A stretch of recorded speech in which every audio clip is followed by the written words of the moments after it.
Welcome back to Banter with the Boys, with me, your host, Nik Rabinowitz. It's a freezing cold Cape Town day here at historic Heritage Square. First up, let's take a look at this week's sporting action. The first week of the Tour de France is behind us after a new feature was added to Stage 9, 32 kilometers of gravel roads. Plans are now underfoot locally to launch a Tour d'Afrique du Sud, where cyclists from the Eastern Cape Northwest and Limpopo compete in an all-gravel tour that climaxes in a pothole time trial on the streets of Johannesburg. In tennis, Wimbledon's centre court erupted in rapturous applause and jubilation on Saturday night after an English win over Switzerland in the Euros. Celebrations continued with Lewis Hamilton winning the British Grand Prix after his Mercedes teammate George Russell was forced to retire mid-race because of water system problems with his Mercedes during a rain-affected race. The irony of water being a problem isn't lost on anyone who's ever endured the grim wetness of a British summer. And finally, the debate over the number one rugby team in the world has been put to bed at Loftus this weekend after what my wife would describe as a far from perfect yet satisfactory performance from the Springboks in beating Ireland 27-20. Coach Rassie says the Irish monkey isn't off their backs until the Boks double up in Durban. Obviously, this doubling up shouldn't apply to fly off Handré Pollard, or he'd have to miss 6 out of 10 kicks at goal. Erasmus expects the Irish to get stuck into us in the second and final test in Durban. There's, of course, a long tradition of Irishmen getting stuck in South Africa, but that is a whole different story we'll get into with our special guest. And finally, no one's been able to prove that DJ Rashi Erasmus was behind the Loftus playlist, but that doesn't mean he wasn't behind the Loftus playlist. In your head, in your head. Welcome back. According to Cape Townians, as you can see the way we're dressed today, we've experienced a Category 5 hurricane in the mother city last night. In fact, it's so wet, we can skip the foreplay, guys, and dive straight in. So, very cold morning to my esteemed panel of rugby royalty, Schalk Burger, Jean de Villiers. You guys are everywhere at the moment, eh? Yeah. Social media. I actually saw an episode of Box Office, was it? Oh. With Hanyani Shimangi and CJ Stunder. There was basically like a BE version of our first episode last week. There you go, yeah. Because I was out. I wasn't on that one. Weren't you? Yeah. John skipped that one. Oh, he wasn't. No, Mauritius. he wasn't. Mauritius. But by you the guys way. are doing well, and apparently South Africans are now looking forward to a show where you and Schalk talk to Jean and Schalk about Jean and Schalk before introducing your special guests, Jean and Schalk. Now, you were in Mauritius. Yes. Lekker? It was very nice. It was warm, but the weather wasn't great. We had a bit of rain, and yeah, but it was good. Good to get away. My phone's ringing. I should have switched You could it off. answer it like that Zambian politician. Next. Nee, shit, yeah. Nee, kan nie nou praat. Okay, bye. Schalk, you and I recently came back from the Karoo. It wasn't as cold as it is here. No. Right now, would you describe this weather in Afrikaans as leeuwkoud of knypkoekkoud? Both. But we were in Graafrenet. Yes, and your son, you were just saying your son, Schalk Jr., he shot his first, what was it? I know it's quite a sensitive topic, so yeah, we just introduced him to hunting. To hunting. Yeah. Well, he shot some. My kids actually also shot something in the Karoo, but it was a TikTok reel with their new puppy, which says a lot about the difference between our families. Now, guys, time now for fans in the stands. Let's cross live to Lace at Loftus. Hello, Lace. What have you got for us, Lace? Thanks, Nick. I'm here at Loftus for fans in the stands. We're going to get some opinions on the game. What's your opinion on the game so far? I think Ireland got lucky with their last try. I think South Africa all over them. It's been good. Look, I'm enjoying the running rugby that we're playing. Not our normal head collisions, but it's good. I'm really enjoying it. And I think everyone's having a good game so far.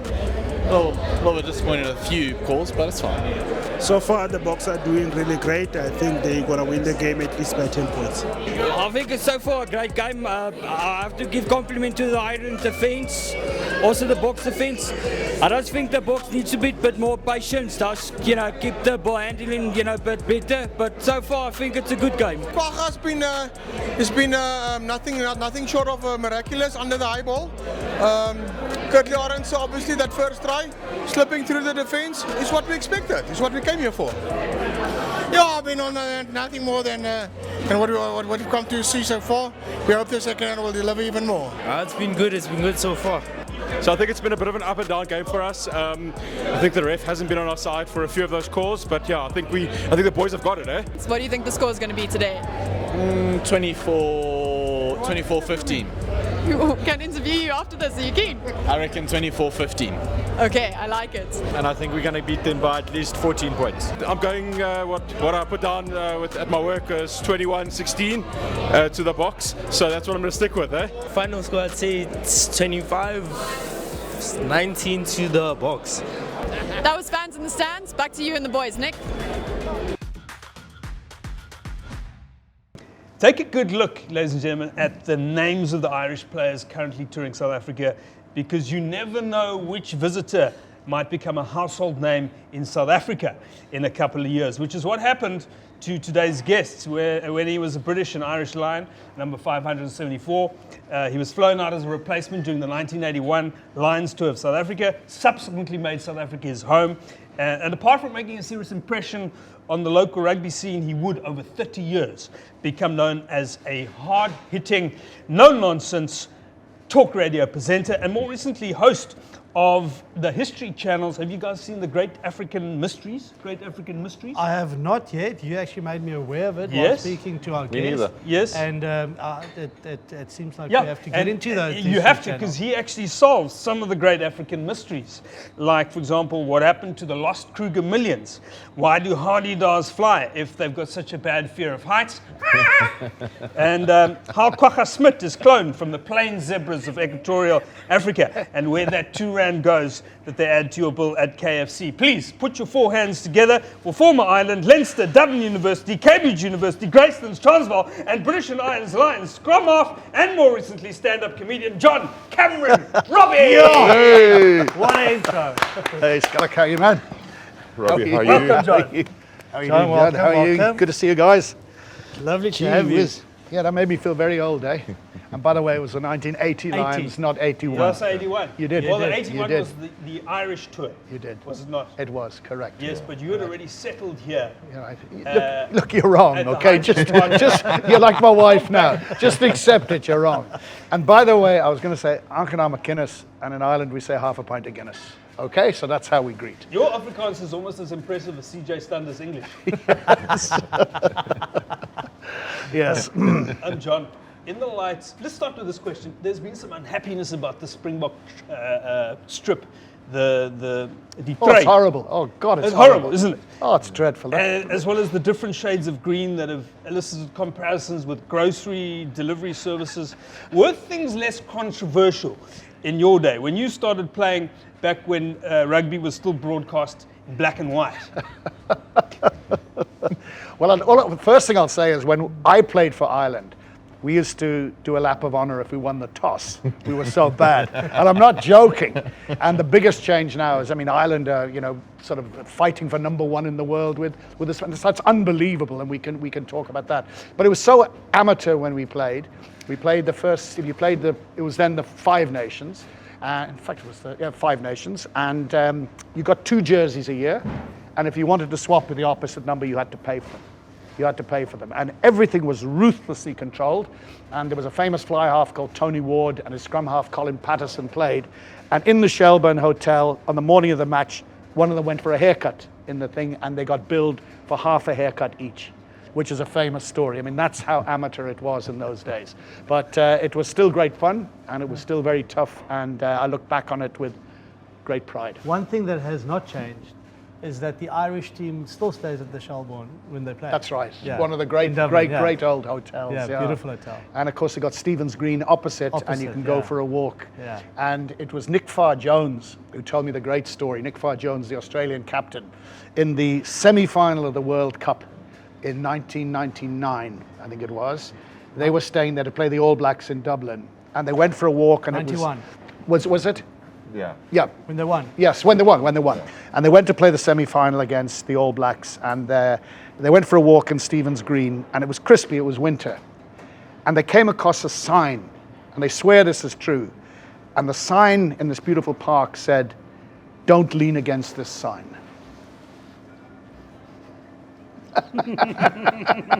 So that's Ireland.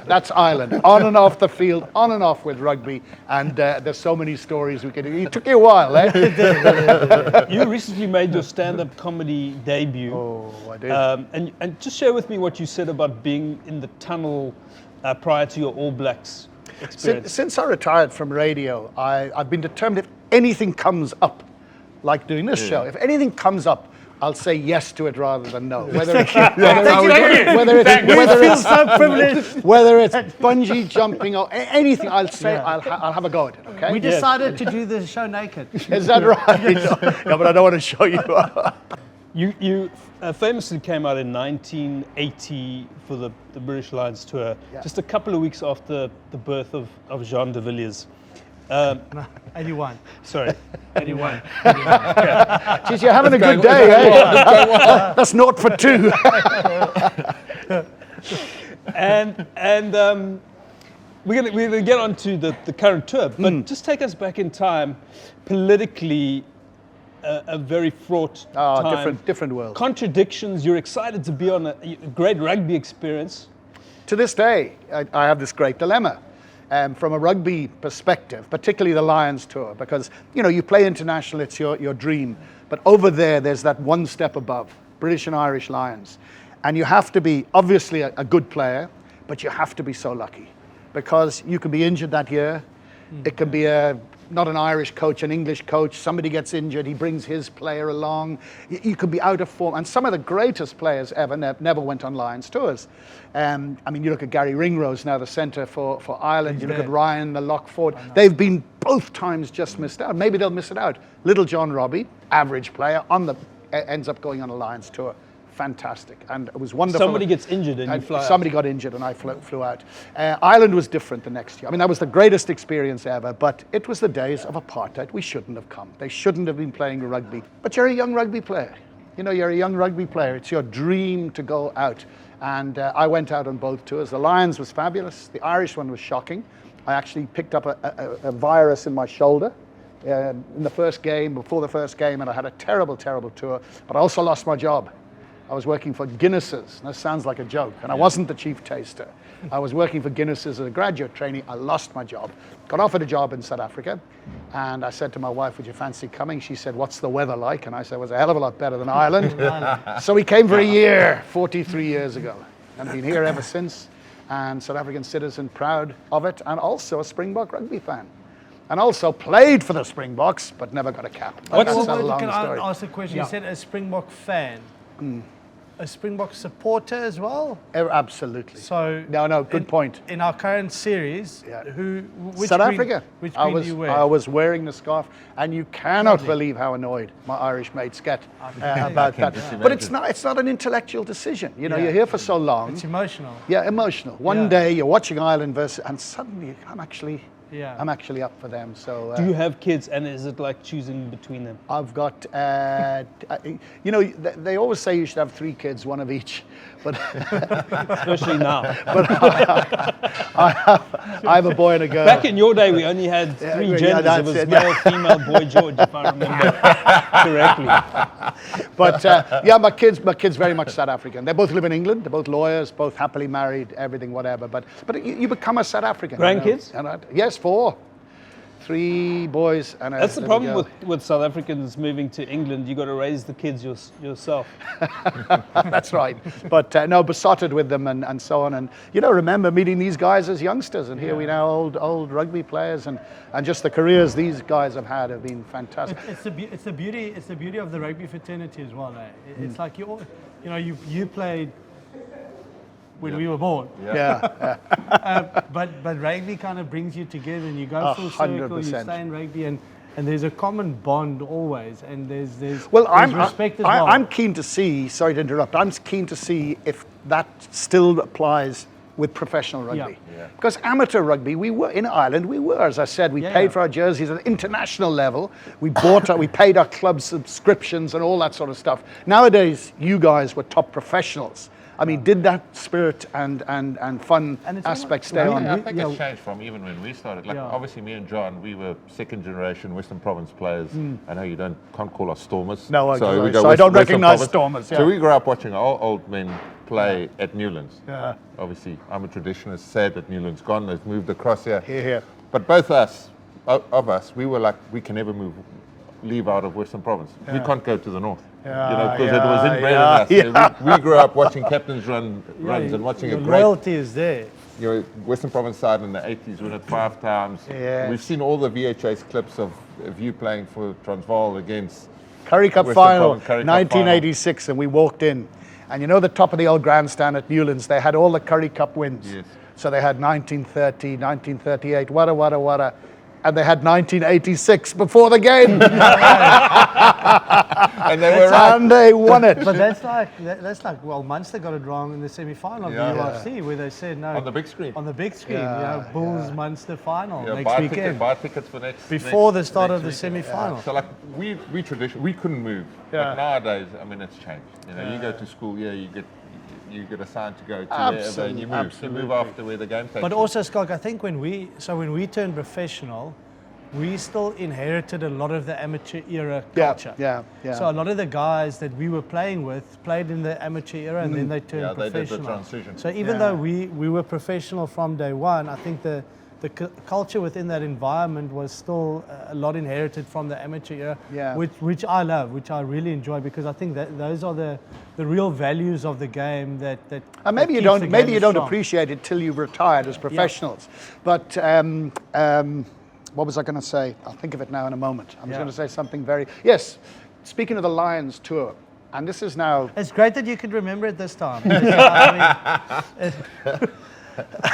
You will be old one day too, John. But it's very interesting because in our day, we were amateurs, right? We trained twice a week. We played for our clubs. You could be playing against a team from Galway and you'd win. No disrespect to Galway, but in those days you'd win by 40 points without breaking sweat, and next week you're playing against France in Paris, and they've played Toulon, Toulouse, whatever. So it was very, very, very amateur in those days. But when you went on a Lions tour, and this goes back to about memories of the Lions tour, it gave you as an amateur a feeling to be a professional. For 2-3 months, you didn't have to think about anything. That's all you do. You were treated like a superstar. You were like a Premier League soccer player. So it gave you an amateur that feeling of being a professional, which is what was the real attraction of it. Did they pay you at all? Of course. How much were you being We paid? got pocket money. Got pocket money, and then you sold your tickets here, and it went into a big pot, and at the end, it all got given away. It was semi-professional. But my point is, I saw an interview with Mario Toji. And he said he went on his first Lions tour, and now, of course, the guys are full-time professionals. And in a funny way, a Lions tour now, because you've got these people from different countries who've been anti each other for so long, they now have to bond. So as a result, they have drinking sessions, singing sessions, they room with each other, whatever. He said he's never drunk so much in his life on a Lions tour. So in a funny way, it gives the professionals of today a sort of view into what amateur rugby was like, which I kind of think is cute. And that would have been the New Zealand tour. That was the one. 2017. Yeah, would have been his first one. And I remember I was at Saracens.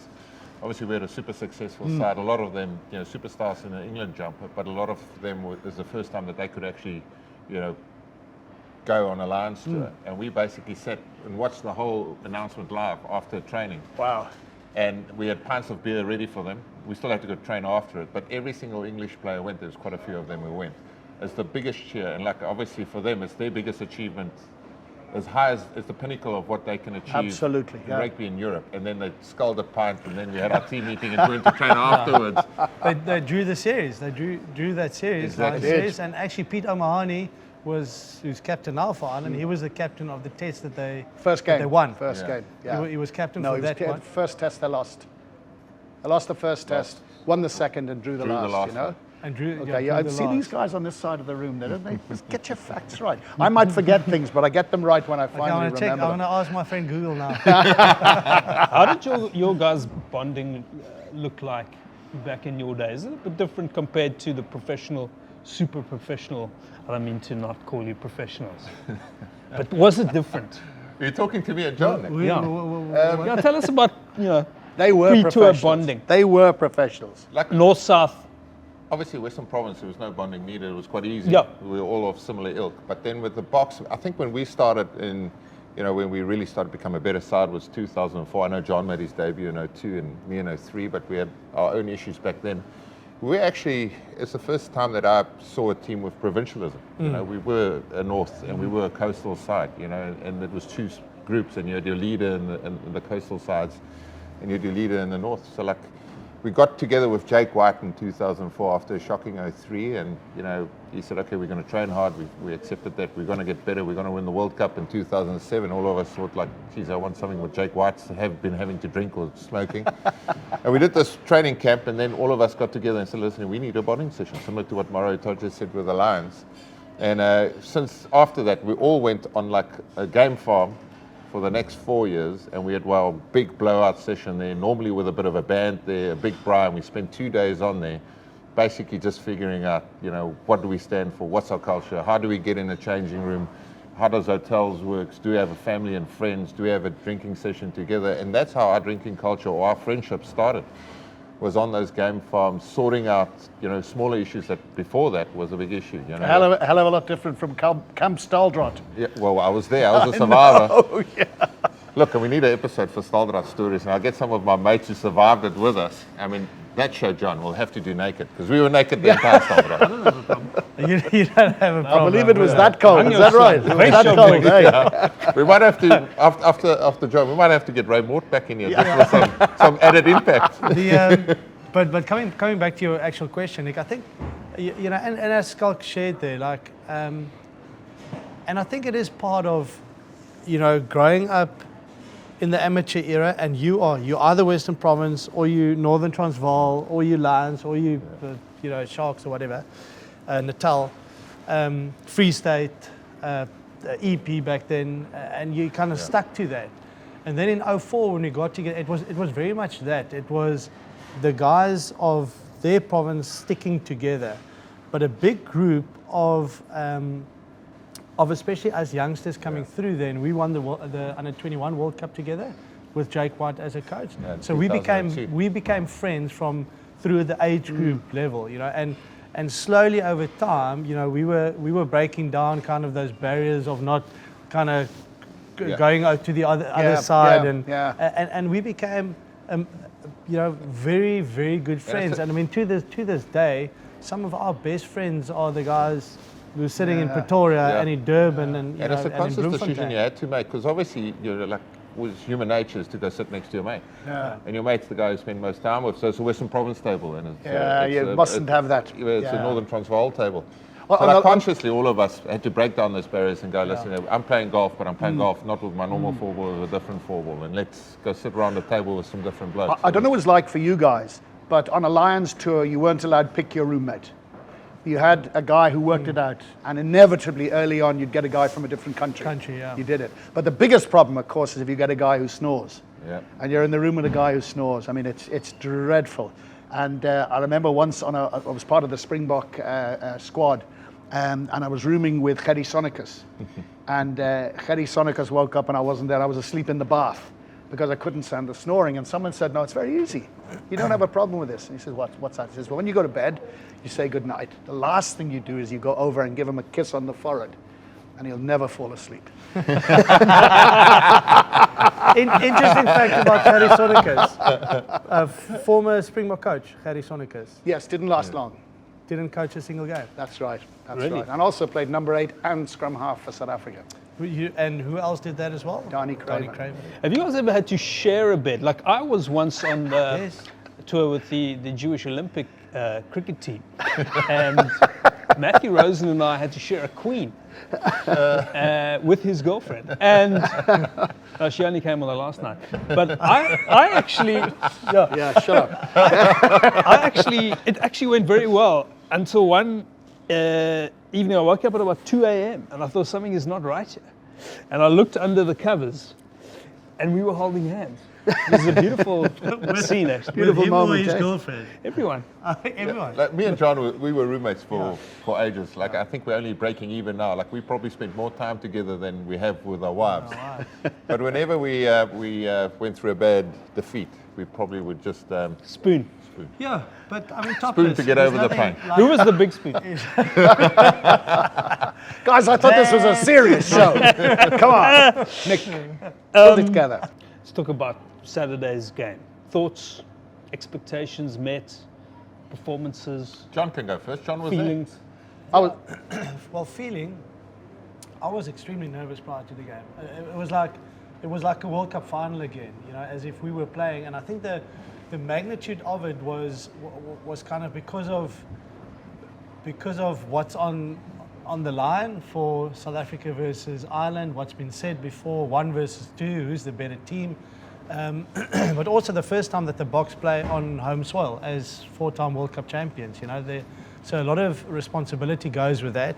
The game itself, I thought, you know, the atmosphere was electric, and the way that the Boks were able to surprise the Irish by the way that we attacked, you know, gave us the upper hand, and we held on to that throughout. So it wasn't a perfect game from either side, but the ebb and flow of it, the way we started the game, the way that they were able to get back into it, couple of debatable decisions, you know, all of that kind of added to the magnitude of the game. So it sets it up beautifully for this weekend. I absolutely loved it.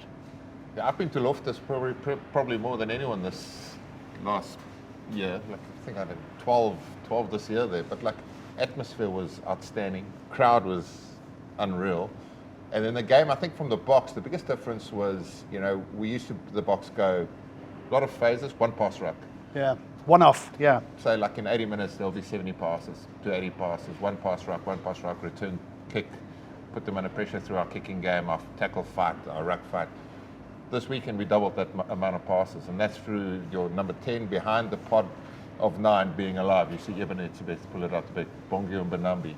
And then we also, small little subtle change, but we left our flankers, Sia Kolisi, in the tram lines. In the tram lines, which is a New Zealand thing, and you get your tight 5, your open sided, just to graft down the middle, and Kwagga Smith was doing that for us on the weekend.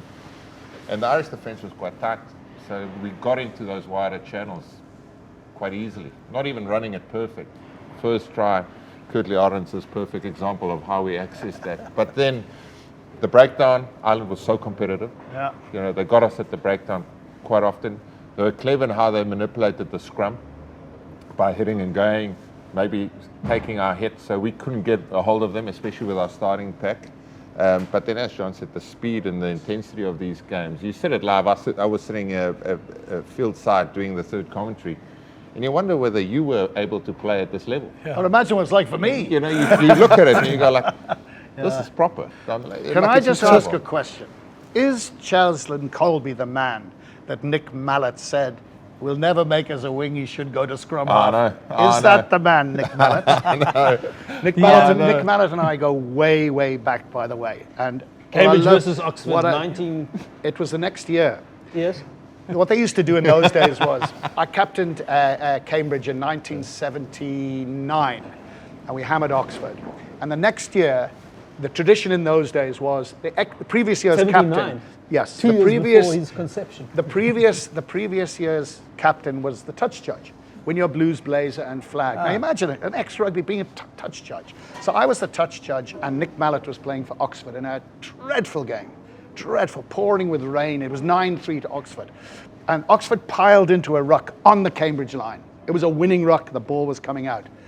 And most players, I don't know the full laws. You know the laws, but you don't know the little ones. And the edge of the ruck came into touch. Yeah. But the ball was still well in play. And it was going to be an obvious try. And my brain, bit like here, I got a bit and I put the flag on. And Nick Mallett came roaring towards me. And he said, "You effing cheat, you effing cheat." I'd never met him before. Yeah. And he's quite a big solid guy. And there's a bit of pandemonium on the field. I'm standing there with my little flag. And I always knew in rugby that always hit a big guy. Because if you hit a little guy, he's going to hit you back. But if you hit a big guy, the big guy is going to say that I don't look like a bully. So I remember this, 60,000 people live on television. And I said, Nick Mallett, if you take another step towards me, I'm going to shove this flag where the sun doesn't shine. And there was a thing that went away, and it game over 9-3. So the referee was a Scotsman called Jack Short. So I went to him afterwards. Now I'm in the referee's thing getting changed. And I said, Jack, I said, that decision I made was correct, wasn't it? And he said, no. so Nick, I went into the, remember the old Twickenham with the 7-foot bars? Yeah, the big And bath. Nick Mallett was in a bath. I think he was smoking a cigar or something. I said, Nick, I'm terribly sorry. And he says to me now, he says, unlike all the politicians and callers you insulted on the radio, he said, at least you came to me and apologized.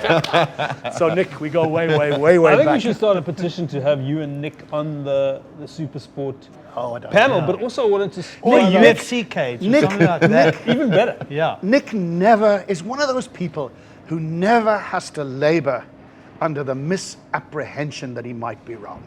I love you. He's been wrong once. Has he? Yeah, he thought he was wrong. Gary?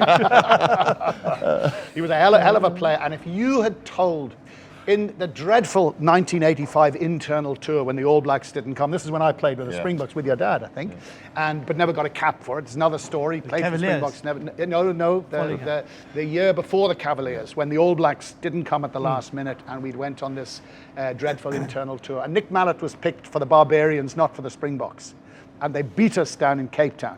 And the senior Bok players didn't want to play. You know, you want to play against the All Blacks, not on this. The crowd was up for the Barbarians. It was a complete disaster. And that game was probably definitely the worst game I ever had in my life. I was dreadful. But the Barbarians won, and Nick was number 8. And he was gone off to play in France. So he walked in front of the Springbok selectors, and he did that to them. He gave them the FU sign, and he went off to France. And if you'd placed a bet then that he would be Springbok coach, you could have got $1 million to 1. Yeah. And he did a fabulous job. I love Nick Mallett.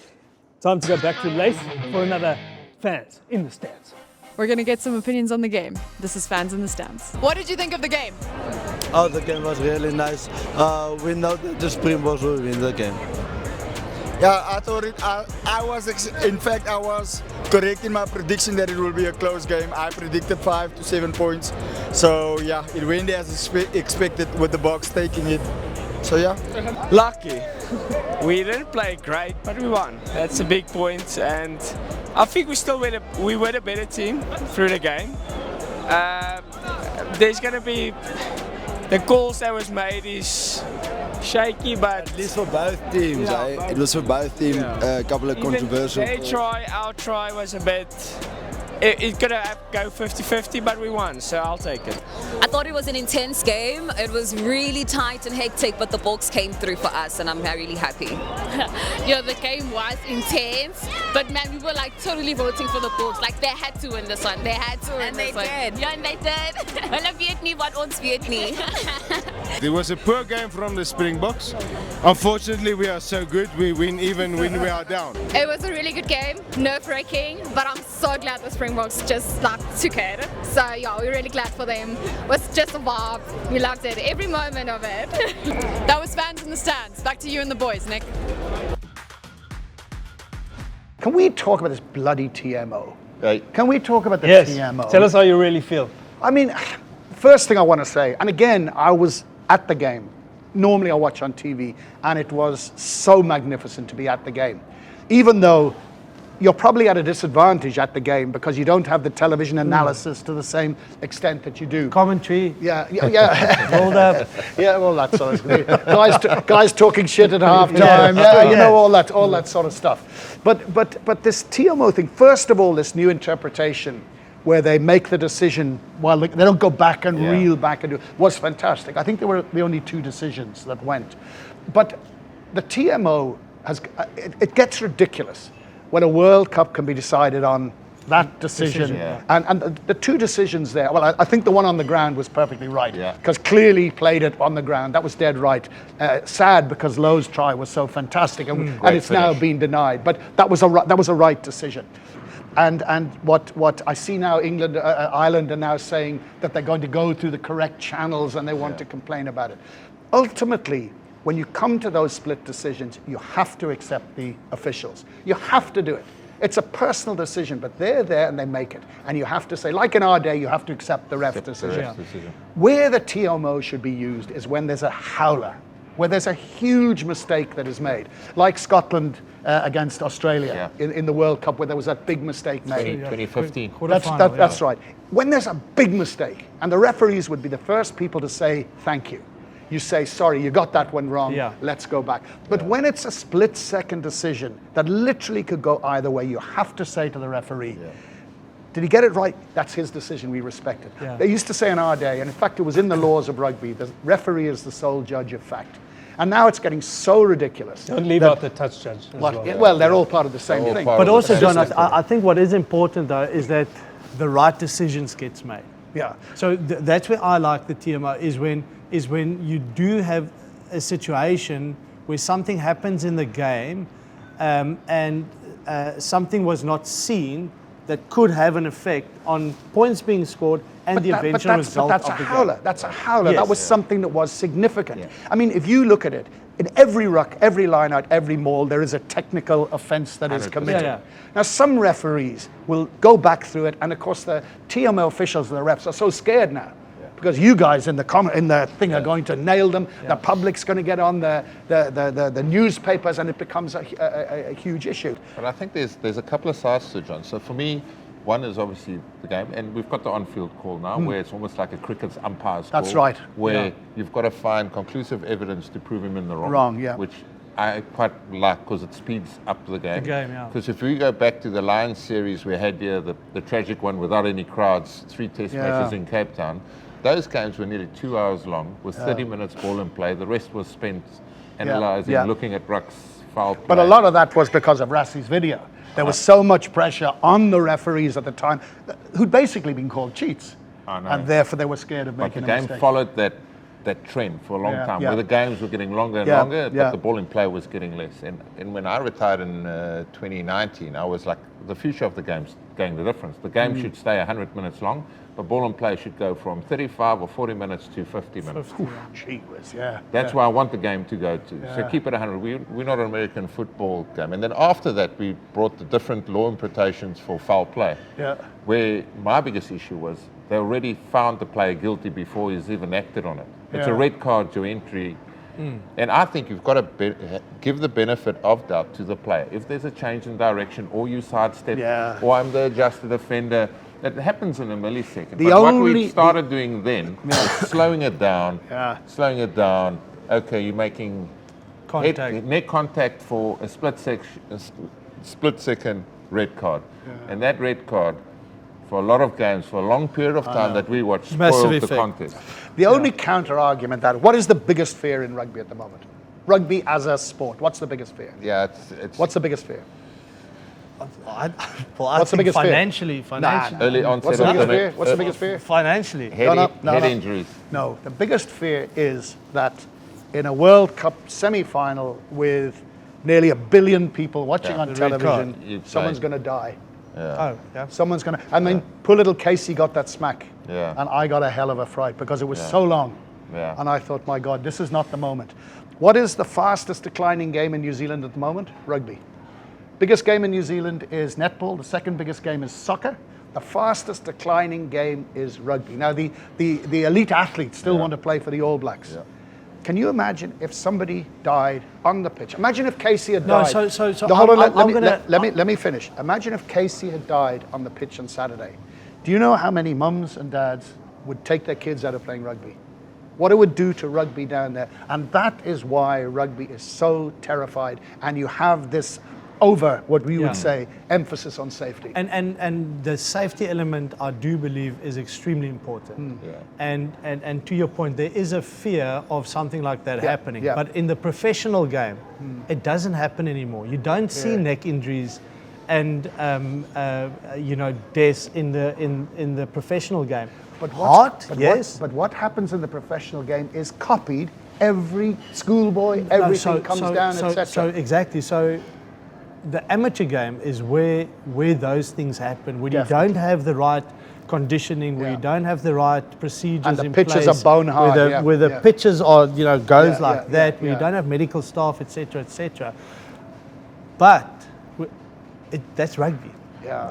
And again, because I work with this a lot with the Players Fund in South Africa, and I mean, Chris Berger, I mean, that was in your era when he passed away on the rugby field. Sad, one of the saddest days in rugby in South Africa, and we don't want that to happen.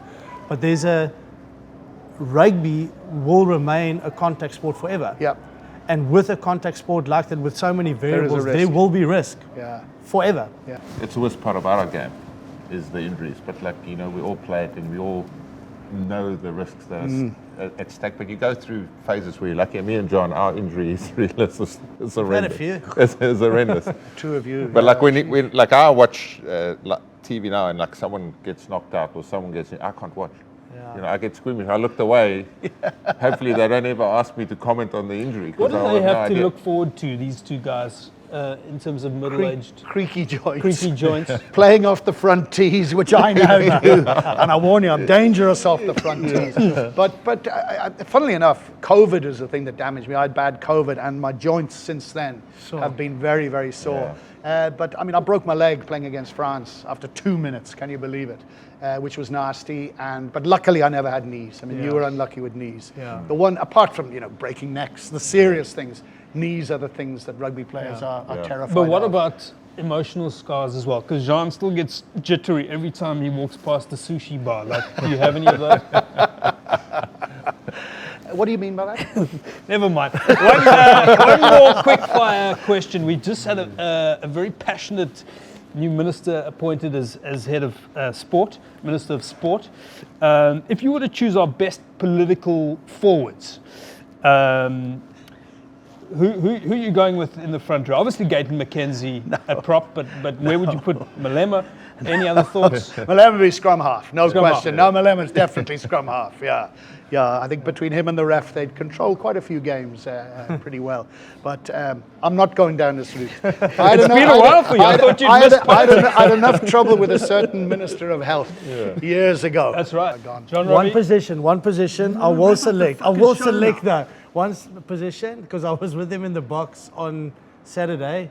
The General. Boncholamisa on the wing. On the wing. He played against Carl du Plessis, and he was telling me the story as well, and then Carl and Rob Lowe ran him down. So definitely Boncho. I'll even make him captain. The General's captain for that. The General. John Robbie, you have a lot to be proud of. We're proud of you. Thank you for the difference you've made in this country. And perhaps maybe not the super sport team, but training referees, getting them to stand up for themselves. TMOs, if they don't like your decision, in the words of John Robbie, tell them they can shove that flag where the sun don't shine. Thank you for joining us, John. Cheers, mate. Thanks, Johnny. Cheers, boys. Just Well done, Thank you partner. very much.